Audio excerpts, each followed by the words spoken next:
Alipo. It's in a business of the Kota.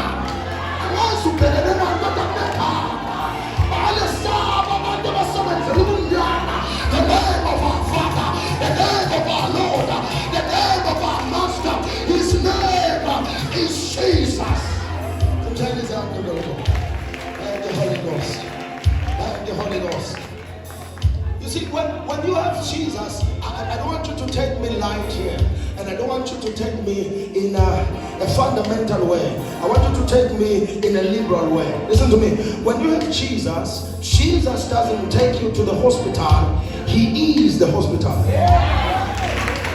When they fail to heal you, when they fail to fix you, you must go back to him. When doctors say we have run out of ideas of how we can help you, you take your heart, you take your faith, and then go back to the Father and call upon the name of Jesus until there is a solution. But the name of Jesus has power to restore you back to factory settings. Raise your hand, thank you, Father. New organs. New organs. I ask what you about the king. I don't know what you about the king. Abanye lungs, abanye kidneys, abanye spleen, abanye makulma appendix, abanye isisu, abanye skeleto, anazi yipi organ yako, abanye nhliziyo. And king, I pray as a prophet right now, new organs. Every part of your body that is giving you problems, it is fixed now. It is healed now. In the name of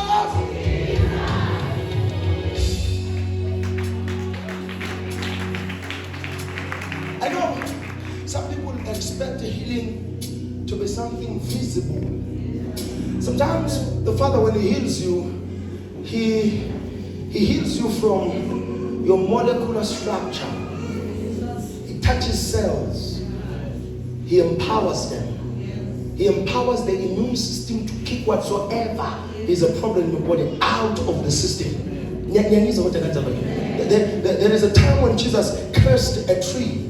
And same time next ngoba bakaka kwenzeka next enyamekani kuzadilwa nama roots akho angaze ngikhuluma nobani okunya ukuzwa ngathi kuyenzeka but ama roots akho aphuma manje from their soul angaze lento somzimbeni akuthatha power but right now we detach them from your body in the name of Jesus. Ngiyathola ukusho lento le kodwa ngiyazi ukuthi manibuyele emakhaya manje abanye bobe baphalaza abanye bo bakhipha igazi because ubaba kunenda ikhipha as izinto zingaphakathi kwakho, they have been in your body for a long time, but now ufike endlini ubaba uyobaklina angazi ngiyaqala ukugula, your gut is gonna be healed. There is no way you will have colon cancer. The devil is a liar in the name of Jesus. I love this from this verse we read, Exodus 14 verse number 21. I love the fact that there is a quote there. There is a what? Kube nje bengingafuni nganginiki. Manje angifuni bengenginiki. Kodwa namanje ngisenge nginiki na. Uyandasenda kuthiwa lapha the Lord caused the sea to go back by this wind, by a strong east wind. There is something with this wind. By the strong east wind. But now, if you can pray namhlanje kusihlwa go to my Father, open the closed gates in my life by your strong east wind. Open every closed door of my life by your strong east wind. One day I'll teach you about the you see, in the book of Ezekiel, by 37, let's call from the north, from the south, from the east, and then from the west. But la kuthiwa kuvula ulwandle kwadingeka one source, not all four, but one source ukuze kuvuleke, by your strong east wind. Yabona kungaze kuvaleke kuthi ngqi kanti ne-pressure emva kwakho, deadline, ama-bills, mntana, isikole, yini, kune-pressure yafana ukulandela, but phambili ayikho into efuna ukulunga, ayikho into efuna ukuhlala, uyenza ukuthi kuvaleki. And futhi mangathi ngifuna ukuqhubeka ngenkani anti ngingafa. This is the prayer that you make. Father, open up every closed door by your strong east wind. Then go to sleep. Uyothi uvuka ekuseni uthola ama-emails, uthola ama-messages, uthola nama-phone calls. Uma ngabe ukuthi labantu bavelaphi ngoba bebengekho. uJehova uyakwazi ukuvula silele.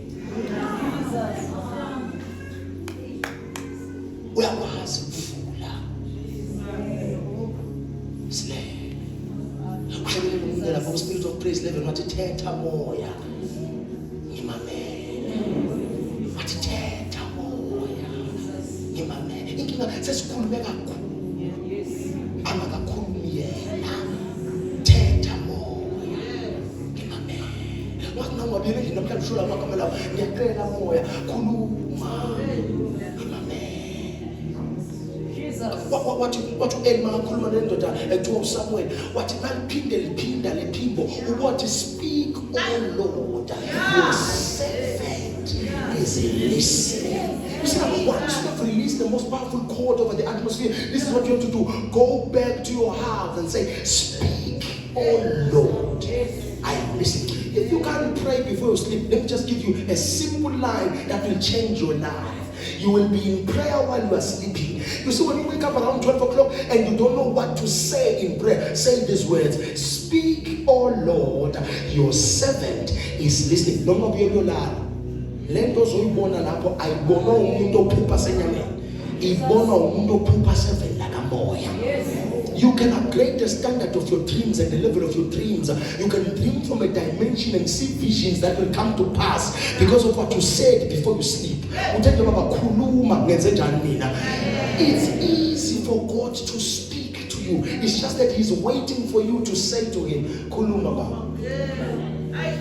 Abanye bathi uNkulunkulu uyakhahla. Izwi lakhe indaba ukuthi uthethe isikhathi eside afuna ukukhuluma sona akafuna akhona ukukhuluma uyamvalela kanti uma umvulele umvumele kunento engavuleka kungakapheli ngisho 7 days kunento engabivuleki because you have said speak, oh Lord, your servant is listening. Yabona masika simlalele kuningi azama ukwenza manje akwenzeki sikwenzela wethu amandla.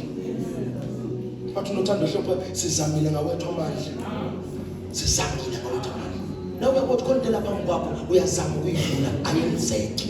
Uyazama ukuyisusa ayifuni ukusuka. And sometimes yenze ngithule 1 month, after 2 months indibuyele. Awuma yini le ngafuna ukusuka? Awuya kuJehova uthi baba ngizinikela kuwe. Ake sawukhulume manje. Ngenzeka ngimthandaza yami ehlangana. Ngenzeka ayishaye lento le wave ngishaya ngakhona bengicela wena ukhulume phezulu kwalesimo sami. Once you speak over your situation, once you allow God actually to speak over your situation, I'm telling you, konke kuyashintsha. Everything changes. I saw the growth of this ministry when I stopped praying my own prayers. I allowed the Holy Spirit to lead me in prayer. When I went up the mountain, Mr. Ben, ngifike baba angazi ngiyothini kulabantu. Fill me up so that I speak to your people. Because I've tried to ukukhuluma ngalokho engakufundela engikwaziyo. Sengicela manje ukhulume nami. Once you become a vessel, He will show you how valuable you are. There are things you are struggling with right now. It's because wena ufuna ukutshela ubaba ake sawuthi ukhuluma ngami emsebenzini. Umsebenzini kusasa abanye bangena abanye manje bayabuyela awusathandi la usebenza khona. Customers are leaving. I was telling another son of mine who has a ministry outside of this country, and he's complaining to me, saying, my father, please help me, give me your grace so that people will follow me. I said to him, please listen to me. When it comes to the ministry uzokhala inyembezi. You see, ku-ministry akusi okuhlunga kusikulahlekelwa imali, iyahamba imali ministry and iyasebenza imali ministry.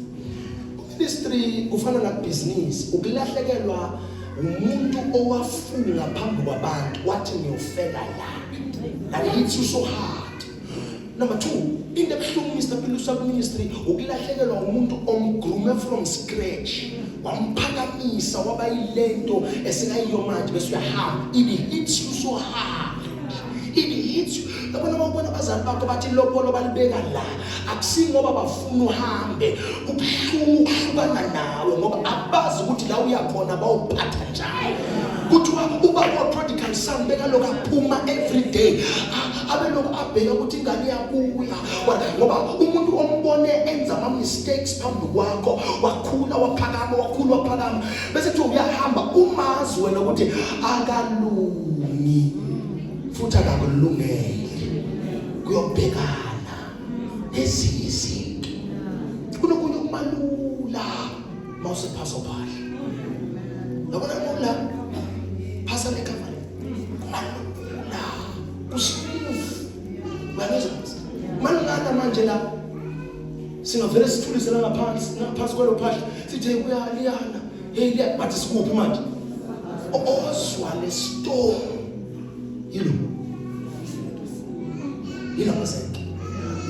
Mawuphuma la, the same weight of the storm eshala mazeke sesitala ukushawa wena manje. Into ebuhlungu empilweni ukulahlekela into yakho yazi ukuthi uyabona lensayakha ilahlekela. Ukulahlekela icustomer lakho gokulazi ukuthi every day liyafika ulibona lingena ngamakhelwane selithenga ngapha. Lo muntu uyazi ukuthi noma uwembo solungisile ukuthi uyombhanisela nangeliyi-1 egwenya or nomnikeza nokuyi-1 okumdayisela kona, but still ahambe yakushaya lento langaphakathi.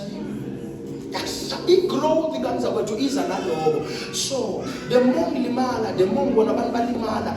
Okunye okulimazana kakhulu bheki ukuthi umuntu umsize asizakale, umintroduce kuJesu, umintroduce emthandazweni, umintroduce kuworship, umintroduce kupulpit, bese umintroduce kuprophecy ngoba ufuna ukuthi before simprofethise sengenime phambi kwabantu batshele ngoJesu ungakaprofethi.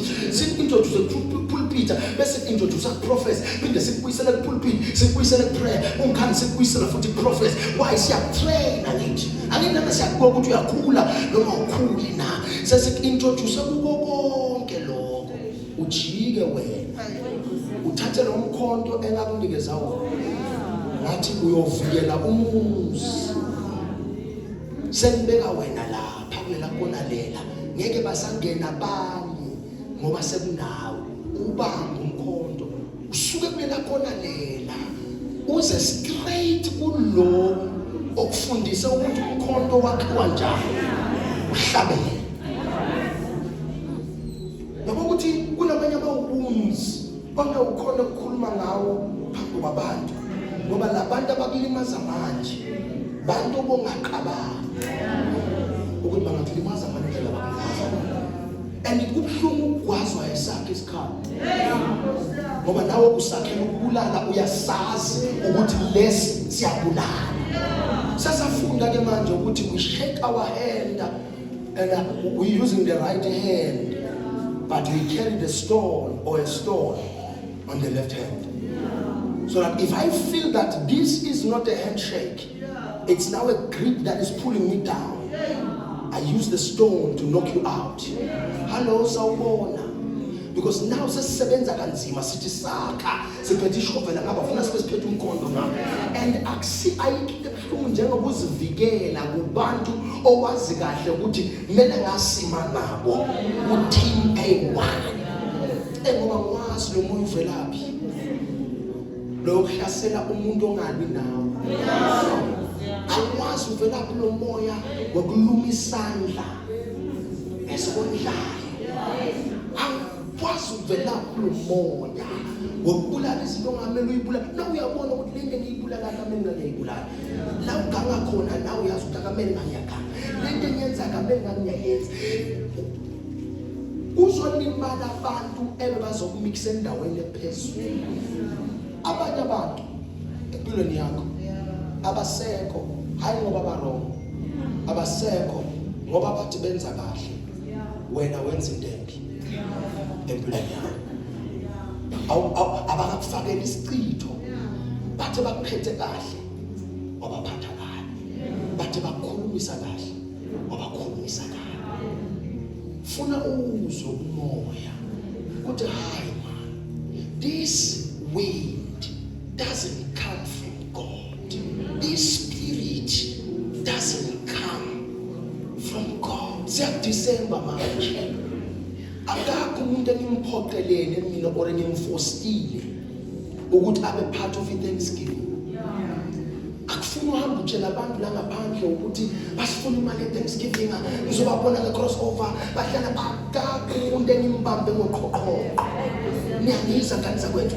Nithe ofuna ukuba part of iThanksgiving akenze njani, ombona njengobabakhe akenze njani, obona kufanele ukuthi ngingathola akenze njani. Akakho noyedwa engena endlini yakhe ngathi nenkani, akakho nengimbambiyana. Muzwe umoya mase umosha into enhle just because awukhona. Ngoba isamba lelibolile liyinkinga, libonisa amaningi, saka lonke liyabona nesamba neliyiwani. Inkinga uyazithi kephi, labantu abazolimala bawukuzwa kubo. Labantu abazophi, kunabantu ebekade sisonta nabo la sontweni manje abasasonti nathi. Mawudibana nabendleleni uyazibuza soyaphuza lo muntu lona sowaba so kwenzakalani kuye. Walwa endaweni kaJehova, washaywa ongashaya. Enza ukuthi angizami ukuyidefenda, isilwane sedefense. Angizami manje ukuzidefenda, noma ungeza ngaluphi uhlobo ungena endlini endumbe namhlanje ube subiza igama lami uthi angephansi, ngiyovumbuka kuleyo ndumba ngithi asambe sonke. Ngidefenda ngiyazazi. Ngithi noma ngathi uyangithakatha ungibize ebusuku, mawungibiza mina ngiyasabela. Ngithi sekukhona-ke manje uthi kwenzakalani, uthi angife ngithi kufa wena. Abangifuna ngifile ukuhamba bona. Ngidefenda, ngizama ukuyidefenda kodwa kunezwe ehleli phezu kwami elithi touch not.